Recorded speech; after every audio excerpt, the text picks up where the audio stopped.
Welcome to Imposters Podcast, where we affirm the lived experiences of professionals of color who navigate imposter syndrome and racial toxicity at work. Here, we will get very open about all that it means to be a professional of color. We'll talk about race and racism, trauma and healing, conflict and resolution, and liberation and authenticity. The tools that you learn here will help you confidently address racial toxicity at work, put that imposter syndrome to the side, stand in your power, and resist racial gaslighting.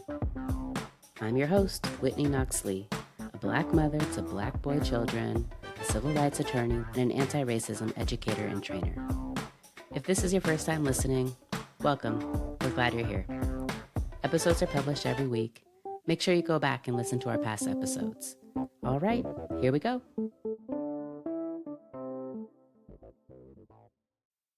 Hi, and welcome back to Imposters Podcast. If this is your first time listening, welcome in, as we say down here in the South. I am your host, Whitney Knox, and I am joined today by my friend, Karla Garcia. I'm going to let her introduce herself in a second, but I'm super excited for this conversation. Karla and I went to school together, actually. We got our bachelor's degree in social work, and then Karla went on to get her master's degree. So Karla, tell us about yourself. Yeah, thanks, Whitney. I am a bilingual, bicultural mental health therapist. And the reason that I add bicultural to it, and I find that it's not only empowering for myself, but it's also a reclaim of things that have been taken. And so I think that I tend to meet a lot of people, a lot of therapists specifically in my field, who will say they are Spanish speaking. Yes, they can speak the language, but they may not understand the cultural implications behind that. And so I found it for myself that it was very important to make sure that I made it a point to tell people that I'm bicultural, that I understand the cultural, not just speak the language. And so I've been doing that for, since we graduated college in 2009. Yeah. It's hard to believe, I know. And, I'm a first generation Mexican, and I identify as a Mexican. I don't tend to use labels as Latinx, Latino, Latin, or Latin, or Hispanic. And part of that is because I don't like labels being put on me, and a lot of the origin of any of these labels is based on government and what this country has dictated for people. And so I fight that in the way that I can by always stating that I'm Mexican. Even on forms, I will cross off Hispanic and I'll just write Mexican because I don't want to be put in that box because that is not who I am. That's really interesting to me. I think that's the first time I've heard you say that because I've been referring to you as Latinx or Latina, but now I know. Right. Right, Karla, because that's what we know, right? Right. That's what you hear. And we don't know how people identify unless we ask them. Right. And then the other piece of that too is based on the generation. Older generations will look at you like, what is this Latin and Latinx and Latino? I'm from Mexico. I'm from, Guatemala. I'm from here. But they just like, what is this? What are you talking about? Yeah. So that identity is also very rooted into this is who I am. And so I describe myself as just Mexican, and which sometimes confuses a lot of people. And then a lot of my work, I tend to root and ground it in social justice and the frame of financial social justice. So a lot of the work that I do tends to be on a sliding scale or pro bono work. So I'm not making what therapists in private practice could potentially be making. I tend to not make half of that because most of my work tends to be working with immigrants of all colors. And so my focus for the last 5 years has really been doing evaluations for psychological cases in immigration and a lot of, asylum and abuse and trauma. And it's been heartbreaking and it's been empowering and it's been life altering to have all these stories being told to me, sometimes even for the first time. So I definitely feel privileged in that sense that I get to hear people's incredible journey to get to where they are now. So I'm excited to have these conversations because a lot of what we're going to be talking about, and I'm sure you've been talking about, is I've heard it from so many communities of color. So I want to talk about imposter syndrome a little bit.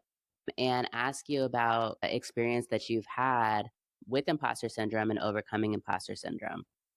Yeah, I was thinking about this, and it made me think of an exercise we did in undergrad where they said pair up with someone and then think about the first time that you noticed your skin color, right? Or that you were white.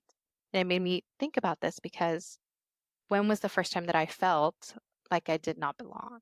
And I think the first time that I felt that was when I came to Washington State and I was in middle school because we had just uprooted from California where we had come to and moved to Washington State down in the Southwest region where I was all of a sudden the only brown person in a school. And so they didn't know what to do with me. And I remember being put in a special education class because they thought that I didn't speak English because I was being polite to the teacher, not interrupting and waiting and raising my hand while everybody was out of turn. And so she decided to tell the principal that I wasn't ready for that. And so I spent a whole year in special ed just because I was following my cultural values. And that minute, and I still remember it like it happened yesterday, because that was the first time that I felt like an imposter. Like I did not belong, not only in this school, but in this state or in this country.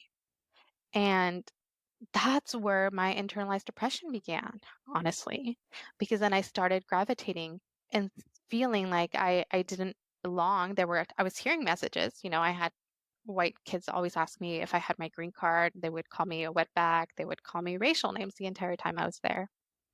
And so that psychological damage started right then and there in sixth grade of hearing, you don't belong. You're not who you say you are. And then the internalized depression of like, I hate my skin color, my language. I hate everything that I came with and who I am because I'm already hearing this and feeling like I'm an imposter. Wow. So I don't remember when they asked us this in class. Karla was constantly bringing up stuff from college, and I'm like, Or you were zoning out in class. but anyways, um, the first thing that I think of, my first memory of feeling like an imposter was around other Black people. And it was 8th grade. And so I grew up in Seattle in a very, very diverse zip code. And so like my elementary school and the activities that we did, I usually was not the only Black person. Usually there were other Black people, but there were also Africans, there were also Chinese and Vietnamese people. But so I would just kind of feel like just a random kid. Like I didn't feel like I stuck out or anything. But in 8th grade, I was sent to a private Christian school that was essentially a Black school. I don't remember seeing anybody that wasn't Black. And it was my first time being in an all Black environment. And I was getting the feedback that I spoke white or that I didn't act like Black people. And I also grew up middle class, and there was a class component to it as well. And so I stuck out and I felt really uncomfortable. And I felt like, okay, I know I look like you, but that's like as far as our similarities go. But then after that, I went to a high school, a private Catholic high school in North Seattle. And if you're not familiar with Seattle, Seattle is a segregated city. It might be more diverse now. But anyways, I went to a white school in a white neighborhood with white people who knew each other for their like entire lives, because the Catholics go to the same schools and matriculate on to the next school. So these people had been in class together and had been going to church together since they were babies. And my sister and I were one of a handful of Black people. And that was confusing because I went from feeling not Black enough to very Black, over the span of a summer, essentially, in my transition to this school. So yeah, it's just interesting, that question. I think it, for me, raises this reality that we can feel like imposters in our own communities. We can feel like we don't belong in our own communities. And so, how can I move forward as an individual to be open and welcoming to to everyone so that people aren't feeling like they don't belong in spaces that I'm in. Right. So, like, what happened? How did you navigate this? How did your family navigate this transition to Washington? You're in special ed in 6th grade, even though you don't need to be in special ed. What did you guys do? So here's the complexity of being an immigrant and or just a person of color is that, especially when you're low income, is that your parents tend to work a lot. And so a lot of what happens is that there's lack of involvement in the educational system, or they may not know how it works. And so language barriers plays a big part into it too, right? And so my mother and her husband worked all the time.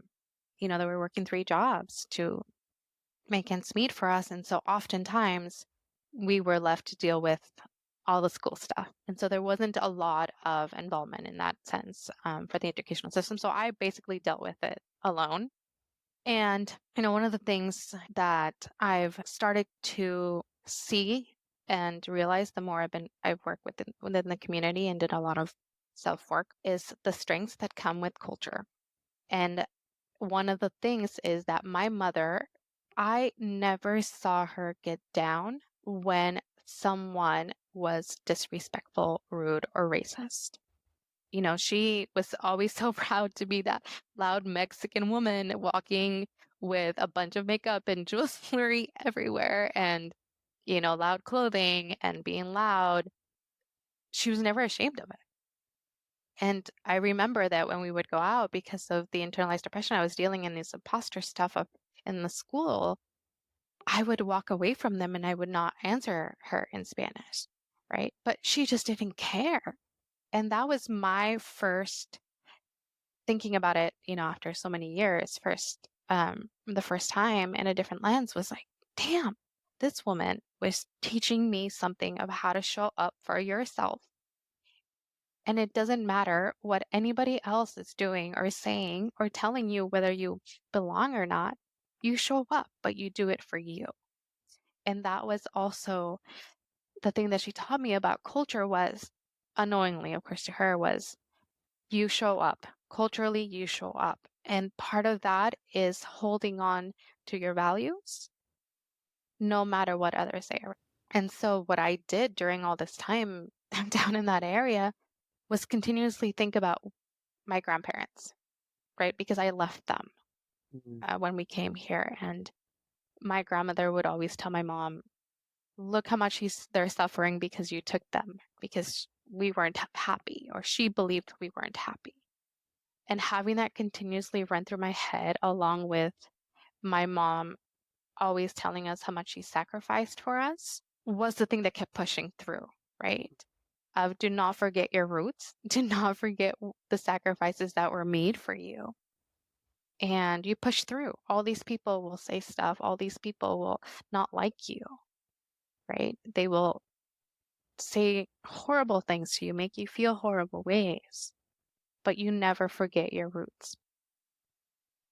Wow. And I can see that being maybe like a double-edged sword, because on the one hand, it's the strength that you can take from something from that type of value of I have roots and my family, we've been through it. We've been through maybe worse stuff, but on the other hand, feeling like I can't complain about what I'm experiencing because like Right. this is small in the grand scheme of things. I didn't immigrate from a whole nother country and learn a whole nother language. And like, I didn't work 3 jobs and raise children. Totally. And I think it's true for anybody that's experienced any kind of trauma or any event that has caused them that kind of pain, right? We're always constantly comparing. My pain is not as bad as your pain, right? In my Mexican household, it was a constant comparison of look at what your sister has done and you have the same opportunities. How come you haven't done it? And so then there was guilt on my part, feeling like, well, crap, now I'm making my siblings feel horrible and shamed for not doing what my parents had dreamed for them. And so for me, it was the kind of the big cross that I bared was I have to do everything that they wanted because of how much they sacrificed. And so then you grow up with this constant weight of I can't mess up. right? I have to do everything because of how much they sacrifice. And if I complain, it's exactly as you said, what I'm going to hear as, well, look at so and so back in Mexico. They don't have the same opportunities that you did. It could be worse. Someone else has it worse off than you do. And so you learn not to complain or you get shamed for it.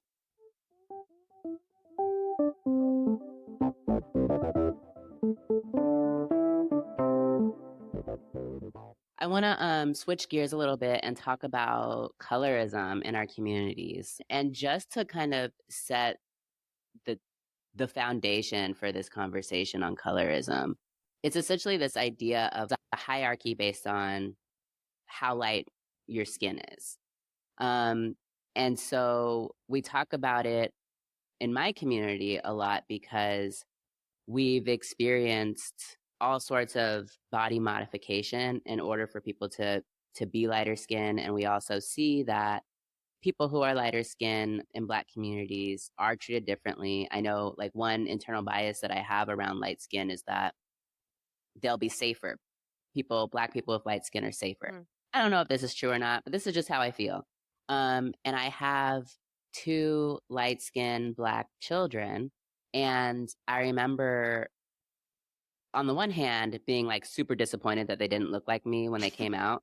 But on the other hand, being like almost a little bit of relief that maybe they'll be able to benefit from colorism, both within the Black community, but also in the world, And so I'd love to hear about what your experience has been with colorism in your community. Yeah, I think it's very similar. I think we all have a mix too. I think I'm fair. I don't think I'm as light as my mother or as dark as my sister. And I have two kids, right? And so my husband is North Indian, and so he's a little darker skin. And as you were talking, this is how, again, like when your skin comes up is when he told his parents about me, the first thing he said to his mother was, "Don't worry, mom, she's light skinned. So she'll pass off as North Indian," right? Because even there, being darker skin, being South Indian, is not really what you desire. You want someone who's light skinned. And I remember him saying that, and I was like, wow. So that doesn't only happen in my culture, but for me, with both our children, you've met Ayan, he's really light skinned, like fair skin, maybe even whiter than I am. And Zaira is completely the opposite. She's my little morenita, like she's dark skinned. Took after my husband, and I kind of like you said, like I was relieved with Ayan, then I also felt this huge amount of weight of like, how am I going to teach him to be responsible with this privilege, right? Especially also for being male. And then on the other side is like, how am I going to teach Zaira to use this as a power and not as a place of shame and fear because she is darker, and how to teach both of them to be accepting and loving towards each other. Because Ayan's at that age where he's already asking, like, oh, Mama, you and I look the same, and Baba and Sissy look the same. They're both dark, and we're light. And so he's already starting to make these separations and these connections. And what does that mean for him? And it's always a comparison. Everywhere you go in Latin America, I get told, oh, you're so lucky for being lighter. Or, you know, you're so lucky that you have that privilege. But I never thought about that until I learned about what white privilege was and how that comes across and how do you live, because it was just my skin, right? But you get treated differently because of it, even in Latin America, not just here, right? Because what's favorable is white. Right. I mean, we're very, very much so afflicted by this concept of, one, white being right. So like this colonization and white supremacist myth that if you're white, your voice, your opinion is more valuable and should be centered over the opinion and the voice of other people who are not white. Also, this idea of beauty and who is beautiful, and that light, fair-skinned people are more beautiful than dark-skinned people. The issue of colorism and our values as people in America It goes way back in slavery, where light-skinned people were kept in the house. They were the house slaves. And dark-skinned people were out in the fields. And of course, being out in the fields is going to perpetuate your darkness because you're under the sun. And how in Black communities, what I've experienced, again, is like almost like a jealousy, but at the same time, admiration for light-skinned Black people because of this idea of like safety and beauty that we've inherited in our culture. And it's also really fascinating to me when I hear other people describe my skin tone, because I think that I'm a lot darker than apparently I am. And I wonder about how that affects my own ideas around like personal beauty and what I look like. Because I always considered myself like a darker chocolate, but I heard somebody the other day call me like caramel, and I'm like, well, it's caramel. I'm not caramel. I'm at least milk chocolate, you know? Isn't that funny? Because I do the same thing, but and every summer, every summer I try to get as dark as I possibly can because I want to be that dark, dark Mexican, right? I mean, I don't know if you can see my tan lines from working out in the garden, but I was like, yes, I love this. Like, I want to be, and I don't know if that's rooted in my lived experiences of being denied my heritage, by being told I'm not Mexican enough. And so maybe subconsciously I'm like, if I'm darker, they can't deny it. They have to see that I am truly Mexican because of how dark I am, right? And one of the things that you just pointed out, I think it's so true. I mean, I was thinking back, I'm like, I don't think I've seen a dark-skinned Mexican in positions of power or in front desk positions or front of house positions.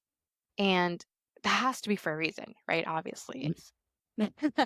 But it goes back to one of the things that you said that I think is so important. You said, I thought about safety and then I thought about my child light skin. But here's the thing is that if you're darker, they treat you one way. But if you're lighter skin, you can be sexualized, right? It's not necessarily safety. It's that you're just put in a different category that can also potentially experience that level of fear and pain and trauma. It's just you're first celebrated for that, or you're put on these beauty pedestals, or you're granted a wider opportunity. But there's still a lot that comes with that too, right? Like for me, because being a little fair skin, I do get to meet a lot of people and go to a lot of places. And what I hear often and what I feel is this intense shame for the success that I also have, especially when it comes to darker skin Latinos, because then I have the struggle of shame that I've made it this far, or the survivor guilt of I've had so many opportunities because I spoke the languages, because I'm a little light skinned. And so then so I start going down the list, and I'm like, crap, I need to give back. And if I don't give back enough, I'm going to be judged by my own community for that. And so I think it's a very complex thing to be, like we had mentioned, smacked out in the middle again. I'm too dark to be white. I'm too light to be Mexican. And I'm just in the middle again of people questioning what I am, who I am. So let me ask you, because you had said something about like feeling this guilt around opportunities that you perceive to have happened, maybe in part because of your light skin and your ability to speak your native language. Like, let's not forget, you are actually from Mexico. Like, you have a right to speak Spanish. But I wonder if that's the reason for your business model. You started out by saying you basically don't charge people much, is what I heard. Do you see that kind of being a way for you to give back to your communities? I think so. Part of the reason for that was going back to my roots and my values that I grew up with. I saw my mother who struggled, who was a single mother, who was on government assistance, food banks, food stamps, all of it, and I saw her struggle. And it was interesting. I'll tie this back in, but I was recently having a conversation about how when white people earn money, they keep it, and when brown people, people of color get money, they give it away. It's never really stays in our pocket or our bank very long, other than cash the check, and it comes out, it goes. But it's not towards us; it's just community. And so I think that has always been a very integral part of me and my value. And then what my mom was so good about telling us: if you have something, share it, because there's somebody out there that's struggling. And also to fight capitalism, because when I first started doing these evals, there were very few of us. And then the more people got wind of it, the more therapists started doing it. But a lot are not bicultural. They just speak the language, and they were charging like $3,000 to do an eval for an immigrant who's undocumented, who has no means, who has to pay a lawyer. They were charging ridiculous amounts of dollar. And I get that we want a successful practice. But here's the thing, is that if we are not bicultural, we don't understand the culture, we don't understand the historical context of who we are serving, we do a disservice to them. Mm-hmm. And so then I would get people come to me and saying, oh, I called somebody else, but they were charging us this kind of money. And when they told me, I was blown away, honestly. And then the other piece of that was this cultural tag of, I've been there, we've been there. I know how hard it is to be undocumented. I know how hard it is to be an immigrant. I know how hard it is to get a lawyer and do this thing, because we did it. I, in my heart of hearts, could not charge that kind of money to someone that looks like me, who I know the struggle of. And so that has been the push for my model, to say, I hear you, I'm with you, I see you.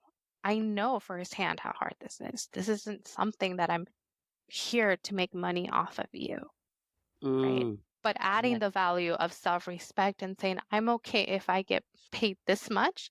This is where I see my worth and my value of, and I'm okay living with this. Mm-hmm.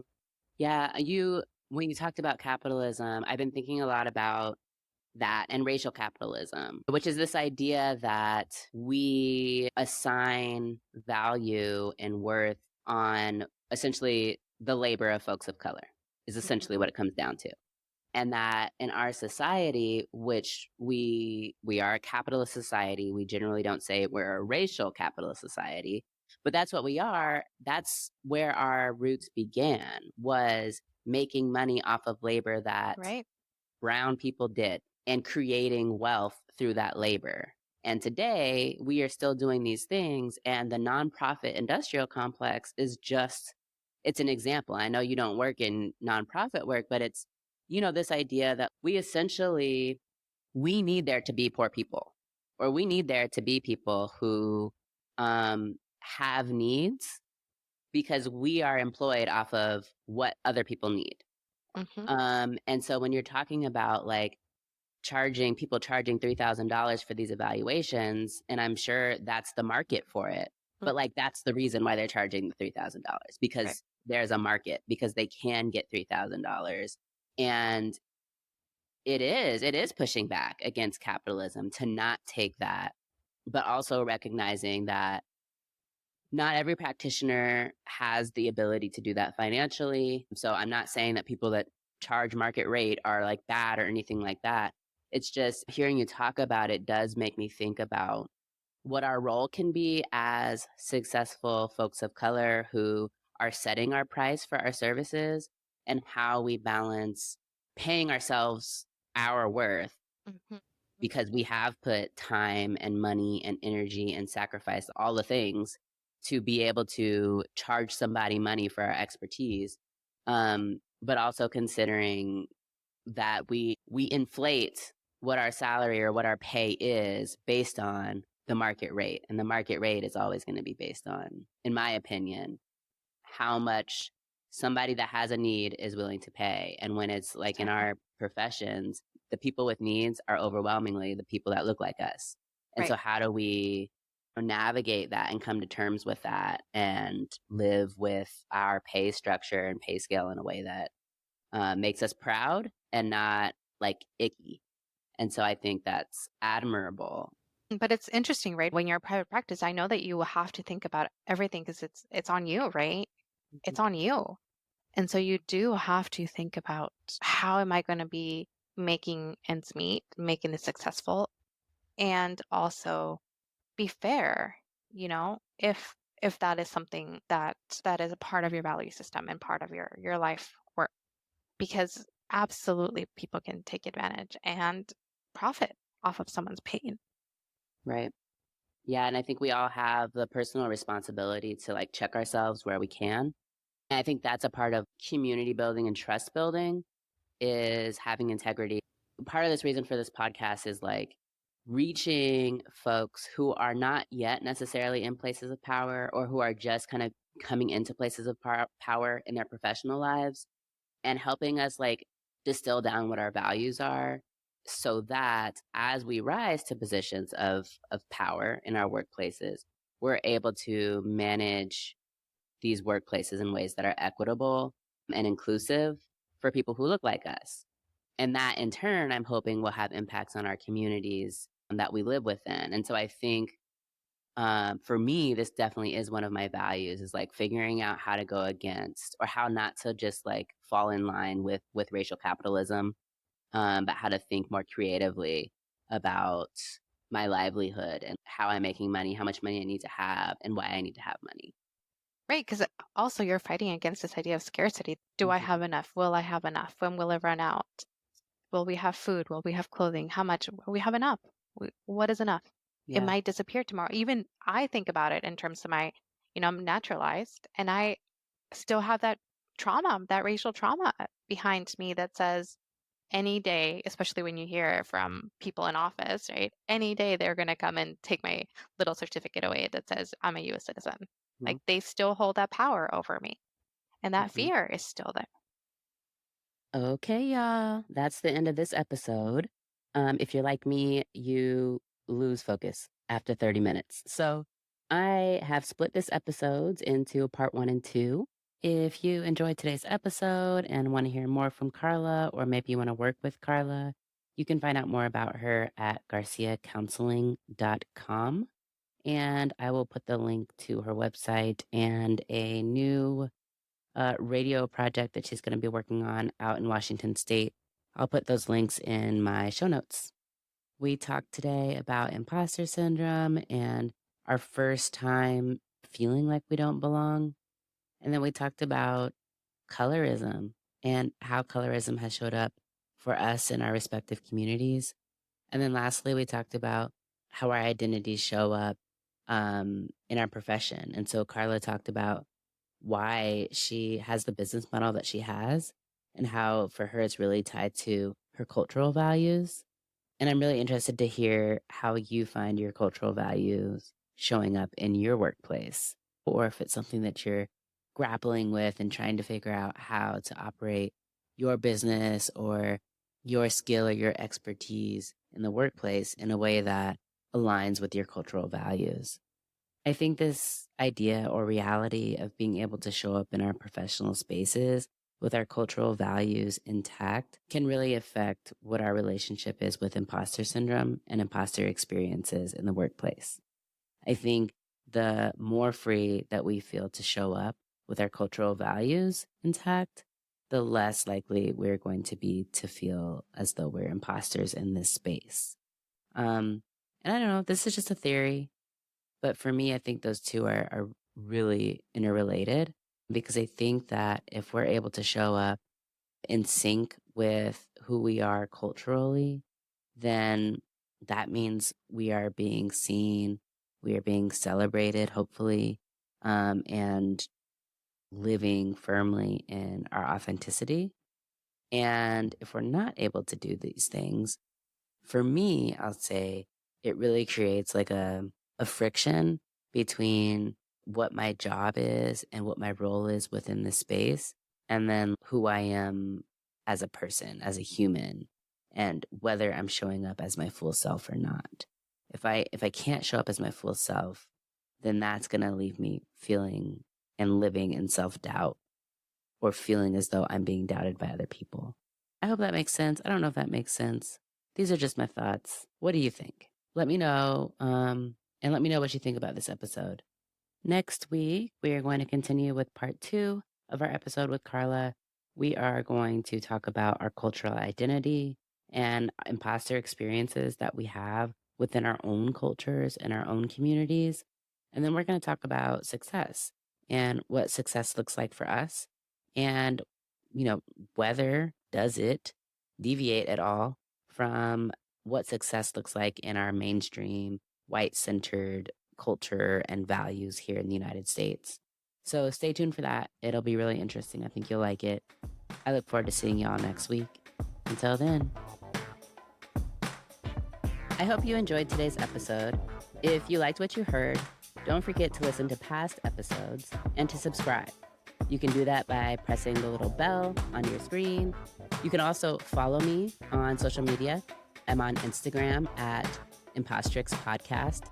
I'm also on LinkedIn, and you can search me by just using my name, Whitney Knox Lee. I'm also on TikTok at Impostrix Pod, and I'm now on Threads at Impostrix Podcast. Also, feel free to leave me a message. I want to know what you think about this show. So you can do that by leaving a review, or you can do that by sending me an email at impostrixpodcast@gmail.com. This podcast is for me, and this podcast is for you. And I hope that you're leaving this podcast and this experience feeling validated, because that's the goal. Be validated. Until next time.